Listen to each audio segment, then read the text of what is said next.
Today, we're diving into a really provocative and, let's be honest, controversial online theory that's been picking up steam.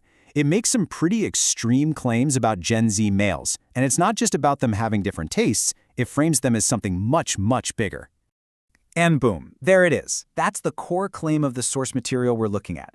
The argument is that this generation represents nothing less than a full-blown existential threat to our social and moral fabric. Now, that's a huge accusation, so let's unpack exactly how the theory even tries to build that argument. Okay, here's our roadmap. First, we're going to define what the theory actually is. Then, we'll look at the three main pillars of its argument. After that, we'll explore how it escalates these individual traits into a massive societal threat.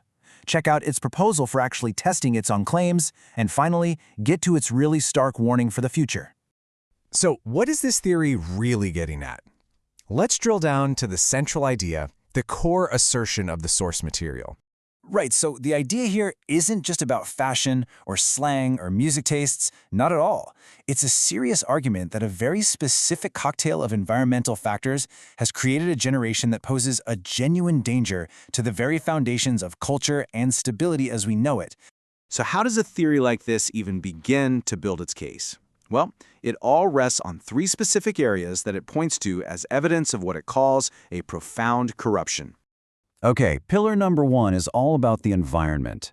The source argues that unlike past generations who maybe encountered temptation, Gen Z males were literally born into it. They were immersed. The claim is that this constant exposure has basically hardwired them for indulgence and fundamentally weakened their character long before they could even form real, meaningful relationships. Now, the second pillar is about aesthetics, and this is where the theory takes a look at things like hairstyles and clothes and sees them not as innocent trends but as visual symbols of something much deeper. It argues that these styles, the ones that obscure the face or soften features, are actually communicating passivity, weakness, and a kind of refusal to grow up. And this is where things get, well, pretty abstract and, frankly, pretty wild. The theory makes a direct spiritual claim. It suggests that what it sees as the feminization of Gen Z guys isn't just a cultural shift. No, it's a symbolic reflection of a deep, profound spiritual inversion. And this slide right here, it just lays out that whole symbolic framework perfectly. The theory creates this stark contrast.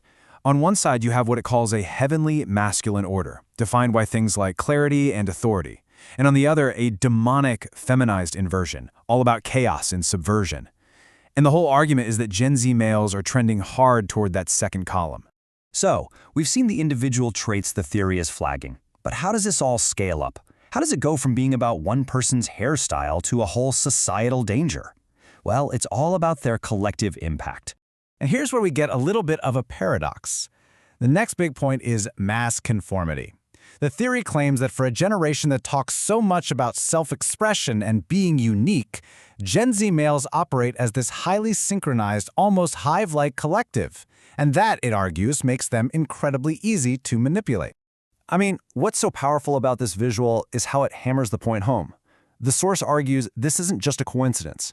This uniformity is evidence of what it calls a replicating hive, where any sense of real, rugged individuality just gets washed away.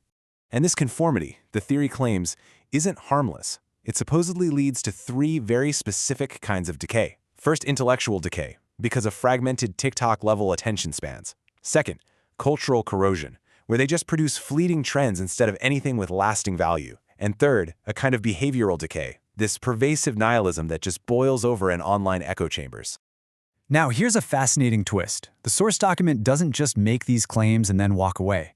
It actually puts forward a framework to empirically test its own theory. It tries to make a leap from these symbolic arguments to something you can actually measure. And yeah, look at this. The author lays out this whole 5-step plan, from profiling moral behavior and tracking fashion trends, all the way to assessing cognitive function and cultural impact.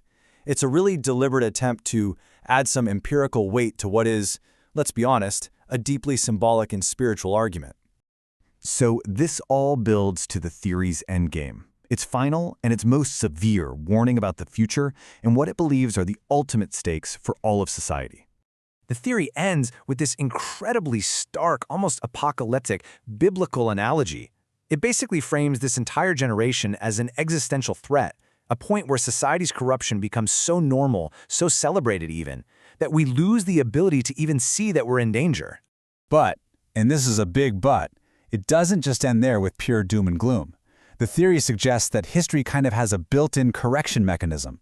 The idea is that these extremes often provoke an equal and opposite reaction. So, if Gen Z males really do represent this low point, the response might be a powerful, deliberate resurgence of the very values, like discipline and moral clarity, that it claims have been lost. And that brings us to the final question, the one that hangs over this whole thing. Is this theory really a prophetic warning about a genuine cultural and spiritual collapse?